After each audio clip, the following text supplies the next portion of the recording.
네, 오늘 우리에게 주시는 하나님 말씀은 구약 성경 에스겔 47장 1절에서 12절까지 말씀입니다. 그가 나를 데리고 성전문에 이르시니 성전의 안면이 동쪽을 향하였는데 그 문지방 밑에서 물이 나와 동쪽으로 흐르다가 성전 오른쪽 제단 남쪽으로 흘러내리더라.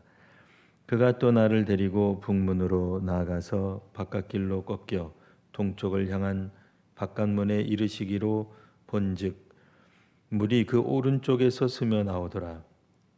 그 사람이 손에 줄을 잡고 동쪽으로 나아가며 천척을 측량한 후에 내게 그 물을 건너가게 하시니 물이 발목에 오르더니 다시 천척을 측량하고 내게 물을 건너게 하시니 물이 무릎에 오르고 다시 천척을 측량하고 내게 물을 건너게 하시니 물이 허리에 오르고 다시 천척을 측량하시니 물이 내가 건너지 못할 강이 된지라.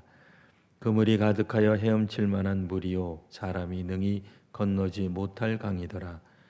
그가 내게 이르시되 인자야 내가 이것을 보았느냐 하시고 나를 인도하여 강가로 돌아가게 하시기로 내가 돌아가니 강 좌우편에 나무가 심이 많더라. 그가 내게 이르시되 이 물이 동쪽으로 향하여 흘러 아랍으로 내려가서 바다에 이르니니 이 흘러내리는 물로 그 바다의 물이 되살아나리라. 이 강물이 이르는 곳마다 번성하는 모든 생물이 살고 또 고기가 심이 많으리니 이 물이 흘러가므로 바닷물이 되살아나겠고 이 강이 이르는 각처에 모든 것이 살 것이며 또 이 강가에 어부가 설 것이니 엔게디에서부터 에네글라임까지 금을 치는 곳이 될 것이라.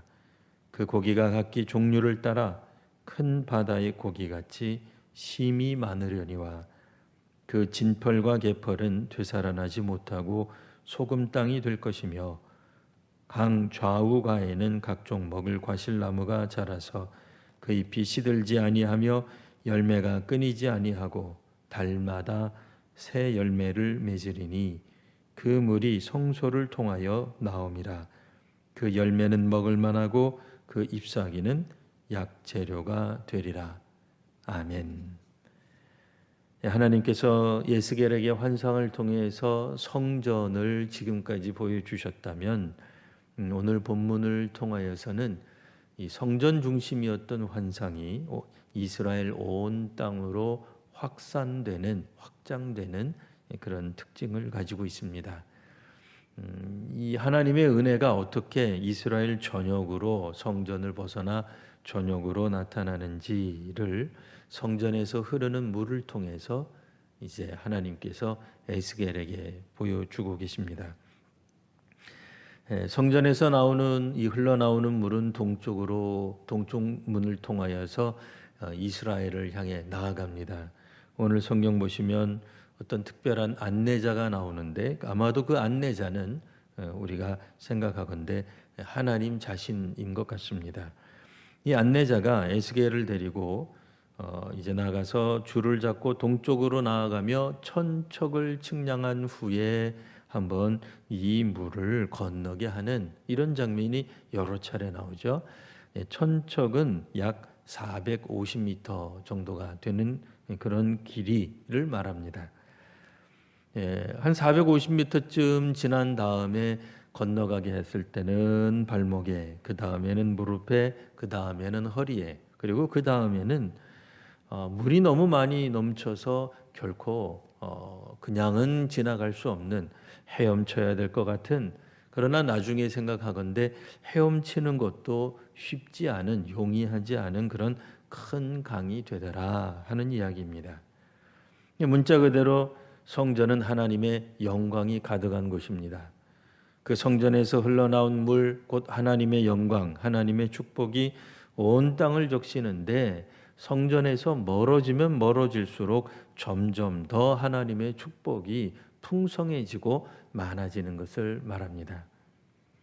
혹여 성도님들이 성경을 읽다가 성전에서 점점 멀어질수록 하나님의 은혜가 가득 찬다고, 그러면 우리도 성전에서 점점 멀리 사는 삶을 살아야 되나라고 오해할 수 있습니다.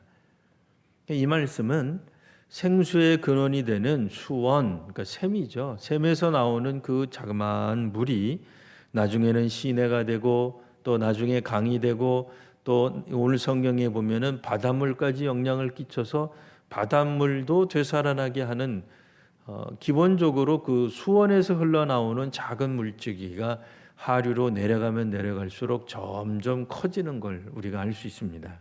물줄기가 안 끊긴다는 거죠.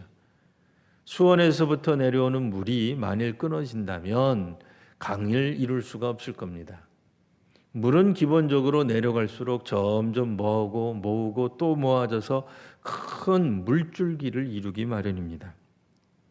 이 말씀은 실제로 이 에스겔 8장을 보시면 그때도 첫 번째 성전 환상에 관한 이야기가 있었는데 그때는 성전에 가까이 가면 갈수록 우상 숭배가 심각했습니다. 그러니 차라리 성전에서 먼 것이 더 나았어요.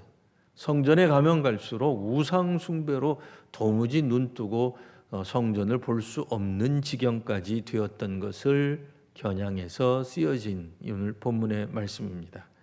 성전을 멀리하라는 것이 아니라 성전에서 흘러나오는 하나님이 계시는 성전, 하나님의 영광이 임해 있는 성전에서 흘러나오는 하나님의 은혜는 끊임이 없어서 물줄기가 도중에 중도에 멈추지 않아서 결국에는 오늘 성경에 보면 바다도 되살아난다고 되어 있는데요.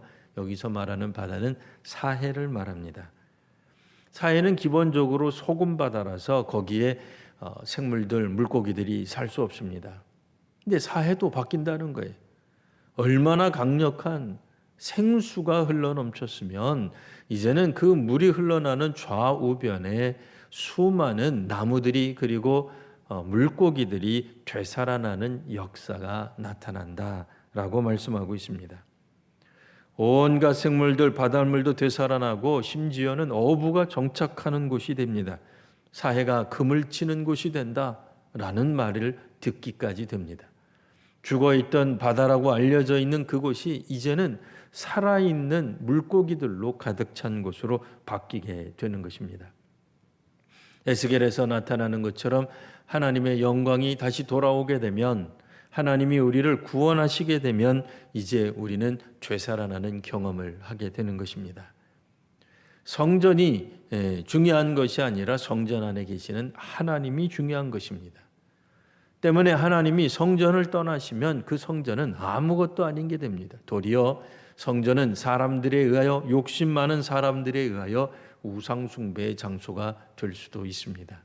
이제 하나님 앞에서 올바른 신앙을 하고 믿음을 가지고 돌아오면 주께서 돌아오셔서 우리를 회복시켜 주실 것입니다. 한국교회도 우리의 가정도 우리의 경제도 하나님이 회복시켜 주시는 에스겔의 환상과 같은 47장에서 나타난 환상과 같은 놀라운 은혜가 우리 모든 성도님들에게 오늘도 넘치시기를 기원합니다. 기도하겠습니다. 거룩하신 주님, 주님의 사랑이 가득 찬 이 나라가 되게 하시고 이 교회가 되게 하시며 우리 사회와 우리 한국교회가 되게 하여 주옵소서. 거룩하신 우리 구주 예수님 이름으로 기도드리옵나이다. 아멘.